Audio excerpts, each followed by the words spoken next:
আসসালামু আলাইকুম। সংবাদে আপনাদের সবাইকে স্বাগত জানাচ্ছি। আমি ফিরোজ তোহা। শুরুতেই আরবে কেবলস সংবাদ শিরোনাম জানিয়ে দিব সর্বশেষ গুরুত্বপূর্ণ আপডেট সংবাদ। শুরুতেই শিরোনাম। আওয়ামী লীগ সরকার থেকে পরিত্রাণ চায় দেশের জনগণ বলে অভিযোগ করেছেন বিএনপির ঢাকা মহানগর সদস্য সচিব আমিনুল হক। এরপর জানিয়ে দিব সরকার এবং প্রশাসনে রন্ধ্রে রন্ধ্রে দুর্নীতি, অভিযোগ বামজোটের।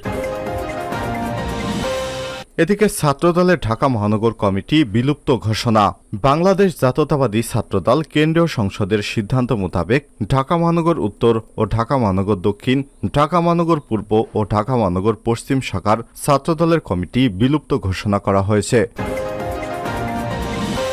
এদিকে কৃষিতে ভর্তুকি কমানো সমালোচনার মুখে অর্থমন্ত্রী। প্রস্তাবিত বাজেটে কৃষি খাতে বরাদ্দ কমানোর সমালোচনা করেছেন স্বতন্ত্র সংসদ সদস্য নাসের শাহরিয়ার জাহেদি। তিনি বলেছেন, কৃষি নির্ভর বাংলাদেশে কিভাবে অর্থমন্ত্রী ভর্তুকি কমালেন, এর কোনো যুক্তি নেই। এদিকে ঈদের আগে পেঁয়াজের কেজিতে ১০০ টাকা ছুঁই ছুঁই। কয়েকদিন আগে থেকেই পেঁয়াজের বাজারে ঝাঁঝ বাড়ছিল। ঈদের আগ মুহূর্তে এসে সেটা আরও ঝাঁঝালো হয়ে উঠেছে।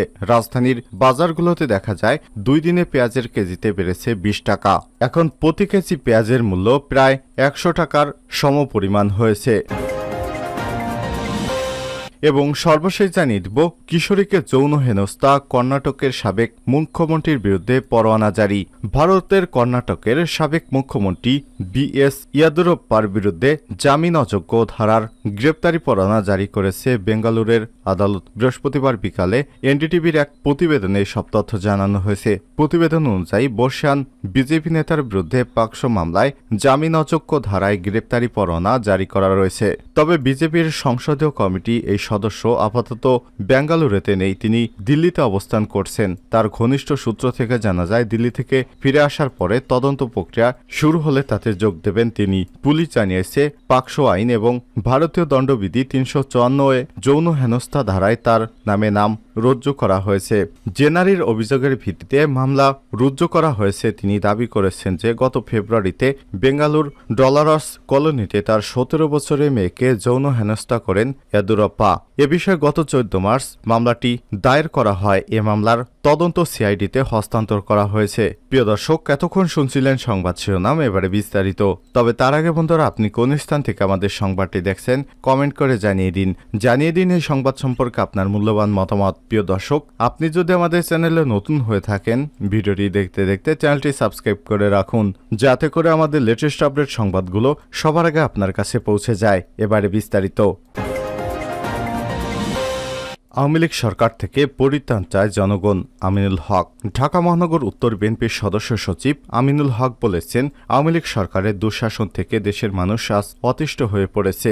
মানুষ আওয়ামী সরকার থেকে পরিত্রাণ চায়। তিনি বলেন, সরকার দেশে যে গণতন্ত্র হরণ করেছে সেটা তারা পুনরুদ্ধার করতে দিতে চায় না। কারণ যদি গণতন্ত্র প্রতিষ্ঠা হয় তাহলে তারা ক্ষমতায় থাকতে পারবে না, জনগণ তাদের ভোট দিবে না। সুষ্ঠু এবং নিরপেক্ষ নির্বাচনে আওয়ামী লীগ ৩০০ আসনের ৫টিও পাবে কিনা সন্দেহ রয়েছে। আজ দুপুরে ঢাকার পল্লবী ২ নম্বর কমিউনিটি সেন্টারের সামনে ঢাকা মহানগর উত্তর তাঁতি দলের উদ্যোগে অসহায় এবং দুস্থদের মাঝে ঈদ উপহার সামগ্রী বিতরণ অনুষ্ঠানে প্রধান অতিথির বক্তব্যে তিনি এসব কথা বলেন। আমিনুল হক বলেন, আওয়ামী সরকার সারা দেশে বিএনপির লাখ লাখ নেতাকর্মীর নামে মামলা দিয়েছে। ২০১৪ সাল থেকে শুরু করে ২০১৮ সাল পর্যন্ত সর্বশেষ ২০১৯ সালের ২৮ অক্টোবরে লাখ লাখ মামলায় বিএনপির ২৫ থেকে ২৭ হাজার নেতাকর্মীকে নির্বাচনের আগে গ্রেপ্তার করা হয়েছে। এর উদ্দেশ্য হল তারা আমাদের বিএনপির নেতাকর্মীদের গ্রেপ্তার করে কারাগারে বন্দী করে রেখেছে। তাদের সে তথাকথিত নাটকীয় ডামি নির্বাচনের মাধ্যমে ক্ষমতা ধরে রেখেছে। এজন্য তারা দেশের রাষ্ট্রীয় যন্ত্রগুলো ব্যবহার করে বিদেশি প্রভুদের সহায়তা নিয়ে আজকে তারা রাষ্ট্রীয় ক্ষমতায় টিকে রয়েছে। কিন্তু বাংলাদেশের জনগণের কাছে এই আওয়ামী সরকারের ন্যূনতম কোনো মূল্য নেই। এ সময় তিনি বলেন, আওয়ামী লীগ সরকার বাংলাদেশের মানবাধিকার ধ্বংস করে দেশে ভুলণ্ঠিত করেছে। আজ সাংবাদিকেরা কথা বলতে পারে না, মানুষের বাক স্বাধীনতা কেড়ে নেওয়া হয়েছে। সমাজে কেউ সত্য কথা বলতে পারে না, সত্য কথা বললেই তার নামে মামলা দেয়া হয়। চলে অত্যাচার নির্যাতনের স্ট্রিম রোলার। আমিনুল হক বলেন, বাংলাদেশের মানুষ 2014 সালে সেই তথাকথিত নির্বাচন দেখেছে, 2018 সালে রাতের অন্ধকারে ভোট দেখেছে, 2024 সালের 7ই জানুয়ারি নাটকীয় ডামি নির্বাচন দেখেছে, কিন্তু বাস্তবতা হচ্ছে 2024 সালের 7ই জানুয়ারি যে নির্বাচন, সে নির্বাচন বাংলাদেশের মানুষ ঘৃণভরে প্রত্যাখ্যান করেছে। তার প্রমাণ কেউ ভোট দিতে যায়নি কেন্দ্রে, কারণ এই নির্বাচনের মাধ্যমে এদেশের মানুষ বুঝিয়ে দিয়েছে তারা আর আওয়ামী লীগ সরকারকে ক্ষমতায় দেখতে চায় না। ঢাকা মহানগর উত্তর তাঁতি দলের সভাপতি শামসুন নাহার বেগমের সভাপতিত্বে এবং সাধারণ সম্পাদক এম এ হান্নান খানের সঞ্চালনায় প্রধান বক্তার বক্তব্যে তাঁতি দলের কেন্দ্রীয় আহ্বায়ক আবুল কালাম আজাদ বলেন, আজকে দেশে গণতন্ত্র নেই, সংবাদপত্রের স্বাধীনতা নেই, সাংবাদিকদের লিখার স্বাধীনতা নেই, মানুষের বাক স্বাধীনতা নেই, মানুষের মৌলিক চাহিদাগুলো আজ ভুলুণ্ঠিত হচ্ছে। এ সময় তিনি বলেন, দেশে গণতন্ত্র প্রতিষ্ঠা করতে বেগম খালেদা জিয়াকে মুক্ত করতে হবে, রাজপথে নামতে হবে, ঢাকার রাজপথে রক্ত গোলাপের পাপড়ি ছড়াতে হবে, তবেই এদেশের আন্দোলন সফল হবে। খালেদা জিয়া মুক্ত হবে, তবেই দেশে গণতন্ত্র ফিরে আসবে। এ সময় অনুষ্ঠানে চাঁদপুর জেলা তাঁতি দলের যুগ্ম আহ্বায়ক আরিফ ইকবাল, লিটু তালুকদার, ঢাকা মহানগর উত্তর মহিলা দলের সিনিয়র যুগ্ম আহ্বায়ক লাইলি বেগম, পল্লবী থানা বিএনপির ভারপ্রাপ্ত আহ্বায়ক কামাল হোসাইন খান, সিনিয়র যুগ্ম আহ্বায়ক আশরাফ আলী গাজী, রূপনগর থানা 7 নম্বর ওয়ার্ড বিএনপির সভাপতি শফিকুর রহমান মামুন সহ বিভিন্ন পর্যায়ের নেতৃত্ববৃন্দ উপস্থিত ছিলেন।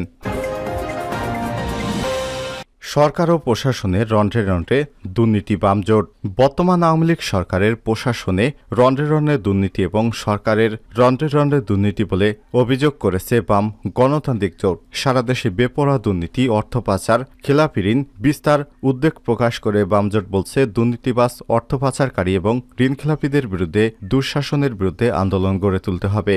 আজ সকালে রাজধানীর সেগুনবাগিচায় ঢাকা সমাজতান্ত্রিক দল বাসদের কার্যালয়ে বামজোটের কেন্দ্রীয় পরিচালনা পর্ষদের সভায় জোটের নেতারা এসব কথা বলেন। বামজোটের সমন্বয়ক এবং বাসদের সাধারণ সম্পাদক বজলুর রশিদ ফিরোজের সভাপতিত্বে এই সভা অনুষ্ঠিত হয়। এতে উপস্থিত ছিলেন সিপিবির সাধারণ সম্পাদক রুহিন হোসেন প্রিন্স, বিপ্লবী কমিউনিস্ট লীগের সাধারণ সম্পাদক ইকবাল কবির, গণতান্ত্রিক বিপ্লবী পার্টির সাধারণ সম্পাদক মোশরেফা মিশু, বাসদের মার্ক্সবাদী সমন্বয়ক মাসুদ রানা, সিপিবির সহকারী সাধারণ সম্পাদক মিহির ঘোষ প্রমুখ।